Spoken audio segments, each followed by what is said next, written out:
उस नीलामी के दौरान स्टेज के सामने बैठे हुए मिहिर को ऐसा लगता है जैसे कोई उसे घूर रहा है, लेकिन चारों तरफ गौर से देखने के बाद भी उसे कुछ अजीब नहीं लगता। तभी कुछ पलों के बाद एक शख्स धीमे कदमों से मिहिर की ओर बढ़ता है। इस बात का एहसास होते ही मिहिर उस तरफ देखता है तो वो अपनी तरफ आते हुए आदमी को देखते ही पहचान जाता है और अपने मन में सोचते हुए कहता है, अरे ये सुंदर यहाँ क्या कर रहा है? मुझे इसके यहाँ इस नीलामी में होने की उम्मीद तो बिल्कुल नहीं थी। अब सबके सामने आकर फिर से मेरी असलियत ना बता दे। वैसे ये इतना पैसे वाला तो नहीं लगता कि यहाँ पर बोली लगाने आया होगा, लेकिन फिर यहाँ पर ये कर क्या रहा है? जरूर किसी मौके की तलाश में होगा। मिहिर को उससे हुई अपनी पहली मुलाकात अभी भी अच्छी तरह से याद है और उसे उम्मीद थी कि सुंदर भी उस मुलाकात को भूला नहीं होगा। इसलिए ही उसकी तरफ बढ़ते हुए वो कुछ ज्यादा ही मुस्कुरा रहा है और उसकी इस मुस्कुराहट ने मिहिर को सिरदर्द दे दिया है। लेकिन जैसे ही उसका मिहिर से सामना होता है, वो उसकी चापलूसी करते हुए बोलता है, अरे मिहिर जी, आप यहाँ? आपको यहाँ देखकर तो मेरा दिल बहुत खुश हो गया। मुझे मालूम है आपको इस जगह के बारे में ज्यादा कुछ पता नहीं होगा, लेकिन अगर आप चाहो तो मैं आपकी मदद कर सकता हूँ। आप बस मुझे बताओ कि आप क्या जानना चाहते हो, और अगर मुझे उस बारे में पता होगा तो मैं आपको पूरी बात बताऊंगा। सुंदर के ये बात बोलने पर मिहिर की आंखों में एक अलग ही चमक नजर आने लगती है और वो इस बारे में सोचता है, हाँ ये सही है। मुझे पहले से ही इस जगह और इस नीलामी को लेकर ज्यादा कुछ समझ में नहीं आ रहा। अच्छा हुआ ये बेवकूफ मुझे मिल गया। इसे जरूर इन सब चीजों के बारे में पता होगा, क्योंकि ऐसी जगहों पर तो ये घूमता रहता ही होगा और दूसरे ग्रेड के रिच लोगों के बारे में भी इसे जानकारी होगी। सही है, इसी से ही पता कर लेता हूँ।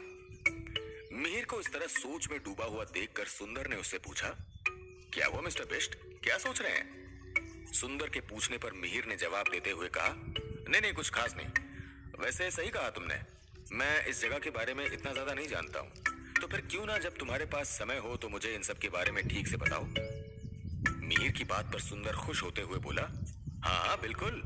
आप जैसे नौजवानों को इन सब चीजों में पहले इतना इंटरेस्ट नहीं होता जब तक जरूरत नहीं पड़ती। पर चलिए कोई बात नहीं, मैं हूं ना, मैं किस दिन काम आऊंगा, मैं आपको बताता हूँ। अभी सुंदर और मिहिर आपस में बात कर ही रहे होते हैं कि तब तक एक वस्तु की नीलामी भी शुरू हो जाती है। तभी उन दोनों के कानों में एक तेज आवाज आती है और वो दोनों उस तरफ ही देखने लगते हैं। आखिरी बोली 20 लाख रुपए। एक अधेड़ उम्र के चश्मा पहने हुए आदमी ने वो बोली लगाई थी। वो उस आदमी की तरफ देख रहे हैं आप मिस्टर बिष्ट? उस अधेड़ उम्र के चश्मा पहने हुए आदमी की तरफ इशारा करते हुए सुंदर मिहिर से कहता है। मिहिर उस तरफ ही देखने लगता है और फिर सुंदर ने आगे कहा, इस आदमी ने आउट ऑफ सिटी जाकर अपना बिजनेस स्टार्ट किया है और अदर सिटी में इसके बिजनेस की अच्छी ग्रोथ हुई और इसने वहां पर कई सारी अपनी प्रॉपर्टीज खरीदी हैं और बहुत ही ज्यादा प्रॉफिट भी हुआ इसे। मिहिर सुंदर की वो बात सुन रहा है और समझ भी रहा है। उसके बाद दूसरी तरफ से आवाज आई। एक औरत ने 25 लाख रुपए की बोली लगाई किसी चीज के लिए।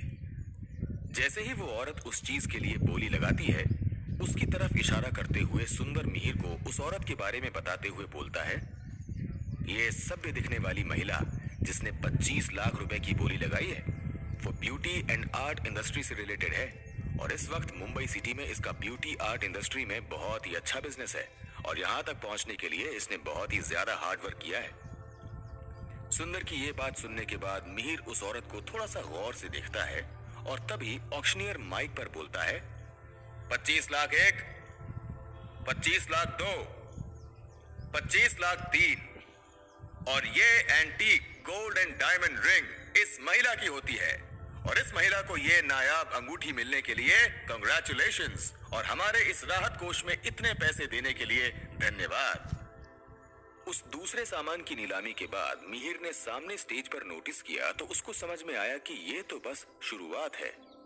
नीलामी के लिए प्राचीन नालंदा राजवंशों की कई सारी पुरानी पेंटिंग, कुषाण राजवंश के प्राचीन चीनी मिट्टी के बर्तन और प्राचीन सभ्यताओं की अन्य विरासतें भी आज की नीलामी में शामिल की गई हैं। चीनी मिट्टी के बर्तन भी भिन्न भिन्न प्रकार के हैं, लेकिन मिहिर को उन सब में से किसी में भी दिलचस्पी नहीं है। नीलामी के उन सारे सामान से ज्यादा इंटरेस्ट से तो वो सुंदर की बताई हुई बातें सुन रहा है। सुंदर से इतनी सारी जानकारी मिलने के बाद मिहिर को लग रहा है कि अब सुंदर को इससे ज्यादा और कुछ नहीं पता है, इसलिए वो नीलामी खत्म होते ही अब और देर वहां पर नहीं रुका और एक ठंडी सांस भरते हुए सुंदर को वहां पर छोड़कर उस जगह से आगे बढ़ गया। मिहिर ने वहां पर चारों तरफ इधर उधर नजर डाली। नेहा उसे कहीं भी नजर नहीं आई। शायद वो पहले ही वहां से जा चुकी है। लेकिन उसी समय उसे आलिया कपूर उस ऑक्शन हॉल से बाहर निकलते हुए दिखाई दी, तो मिहिर भी उसके पीछे चला गया। नेहा और आलिया दोनों के बारे में सोचते हुए मिहिर ने अपने मन में कहा, लगता है नेहा अपना काम खत्म करके वापस चली गई है। वैसे अच्छा ही है, अब मुझे आलिया के साथ थोड़ा टाइम स्पेंड करने का चांस मिल जाएगा। आलिया ने मिहिर को अपने पीछे आते हुए नोटिस कर लिया है, लेकिन फिर भी उसने इस तरह से रिएक्ट किया जैसे कि उसने मिहिर को देखा तक नहीं है, और डायरेक्ट बार काउंटर के सामने जाकर खड़ी हो गई और बारटेंडर से बोलकर अपने लिए एक ड्रिंक बनवाने लगी। आलिया को वहां पर अकेले देखकर मिहिर भी आकर उसके साथ ही खड़ा हो गया और उसने अपने हाथ में पकड़ा हुआ वाइन का गिलास आलिया को थमा दिया और आलिया ने भी मुस्कुराते हुए मिहिर के हाथ से वो गिलास ले लिया और मुस्कुराते हुए उसकी तरफ देखकर कहा, मुझे नहीं पता था कि तुम इस तरह के पब्लिक गुड्स को खरीदने में इंटरेस्टेड होगे। आलिया की बात का जवाब देते हुए मिहिर बोला, तुम भी मेरी तरह इसी बिजनेस इंडस्ट्री से हो, तो ये बात तो तुम बहुत अच्छी तरह से जानती होगी कि जितना हम बिजनेसमैन कमाते हैं उतना ही हमें सोसाइटी को वापस भी देना पड़ता है, फिर चाहे वो डायरेक्टली दे या इनडायरेक्टली, लेकिन आपको उतना ही मिलता है जितना आप वापस करते हैं। और एक स्वार्थी बिजनेसमैन अपने फायदे के लिए इतना तो कर ही सकता है। अपने हाथ में पकड़े हुए वाइन गिलास से एक सिप लेते हुए मिहिर को ताना मारने वाले अंदाज में आलिया ने कहा, अच्छा तो तुम इतना सब सोचकर यहाँ पर आए थे। मुझे तो लगा कि सिर्फ सुंदर लड़कियों से घिरे रहने के लिए ही तुम आज के इस चैरिटी डिनर में आए हो। आलिया की इस बात से मिहिर समझ जाता है कि आलिया ने उसे नेहा के साथ आज की डिनर पार्टी में देख लिया है और उस बात की खुन्नस ही वो यहाँ पर निकाल रही है। मिहिर जानबूझकर आलिया को और परेशान करने की सोचकर बोला, अरे तो क्या करूं, अब लड़कियां खुद ही मेरे आगे पीछे घूमती रहती हैं। आखिर मैं इतना हैंडसम जो हूं, और तुम्हें तो अब इस बात की आदत डाल लेनी चाहिए। मिहिर की इस बात पर आलिया बुरा सा मुंह बनाते हुए कहती है, हाँ ठीक है, ज्यादा मत उड़ो। थोड़े दिनों के बाद जब तुम ये बाहर का खाना खा खाकर और इस तरह ड्रिंक कर करके मोटे हो जाओगे ना, तब देखती हूँ तुम्हारे आसपास कैसे ये सब परियां मन रहेंगी। कोई भी नहीं भटकेगा तुम्हारे पास, सिर्फ मैं ही मिलूंगी तुम्हें। ये बात सुनकर मिहिर भी उसका मजाक उड़ाते हुए कहता है, हाँ तब तक तुम भी तो मोटी हो जाओगी ना, तो ये मेरी मोटी मंगेतर अपने मोटे मंगेतर का ही तो इंतजार करेगी, और उस वक्त अगर तुम मेरे साथ होगी तो फिर मुझे दूसरी और खूबसूरत लड़कियों की जरूरत क्यों पड़ेगी।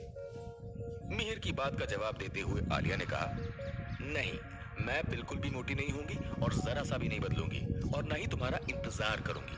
तुम्हें पता नहीं ये गलतफहमी कब से हो गई। आलिया की बात सुनकर मिहिर ने उसकी आंखों में झांक कर उससे सवाल किया, क्या सच में? मिहिर के इस तरह से पूछने पर आलिया भी फुल कॉन्फिडेंस से उसकी बात का जवाब देते हुए कहती है, यस ऑफ कोर्स।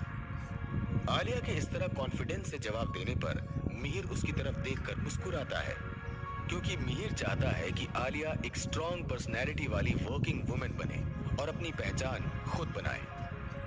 आलिया पहले से ही एक सेल्फ मेड वुमेन है और किसी भी तरह से वो अपनी फैमिली पर डिपेंडेंट नहीं है, और मिहिर को आलिया इसीलिए अच्छी लगती है क्योंकि वो बाकी लड़कियों से अलग है, खासकर जो मिहिर के आगे पीछे घूमती रहती हैं। मिहिर ये सब सोचते हुए आलिया की तरफ देखकर मुस्कुराता रहता है, लेकिन आलिया के दिमाग में इस वक्त बहुत कुछ चल रहा है और वो मिहिर की तरफ देखते हुए सीधे और साफ शब्दों में बोलती है, लुक मिहिर, सब कुछ ऐसे नहीं चल पाएगा। इस बात को याद रखो कि मैं तुम्हारी मंगेतर हूं, और अगर तुम्हें मेरे साथ कोई भी रिश्ता रखना है तो फिर तुम्हें पूरी तरह से उस रिश्ते को निभाना होगा। मिहिर थोड़ी शरारत भरी नजरों से आलिया की तरफ देखते हुए उससे बोला, और अगर मेरा ये आवारा मन इधर उधर भटका तो? आलिया गुस्से में मिहिर को घूर कर देखते हुए एकदम गंभीर होकर कहती है, तो फिर मैं तुम्हारे सारे दांत तोड़ दूंगी और फिर तुम किसी भी लड़की को देखकर स्माइल नहीं कर पाओगे। बस फिर सब ठीक हो जाएगा। इतना कहकर आलिया गुस्से में वहां से जाने लगी। आलिया को इस तरह गुस्सा होते देख मिहिर ने उसे रोकते हुए कहा, अरे अरे आलिया, अरे यार कूल डाउन, मैं तो बस मजाक कर रहा था।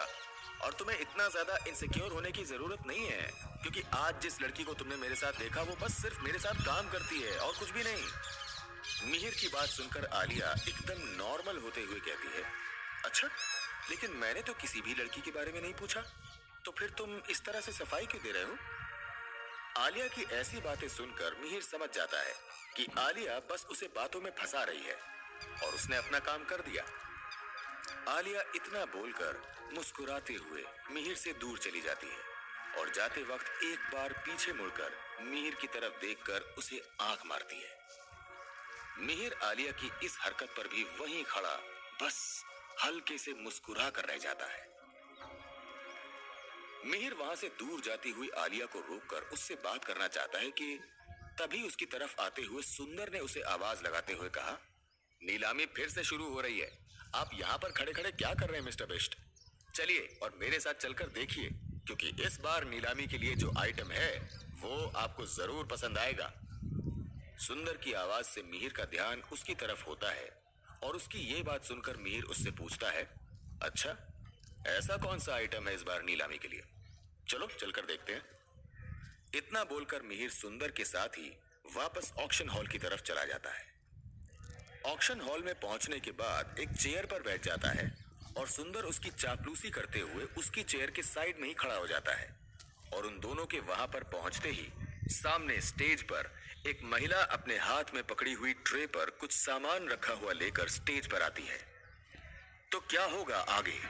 क्या आलिया को मिहिर पर ट्रस्ट है या फिर उसकी इनसिक्योरिटीज दिन पर दिन बढ़ती ही जाएंगी? और ऐसा क्या आइटम आया है नीलामी के लिए इस बार? जानने के लिए सुनते रहिए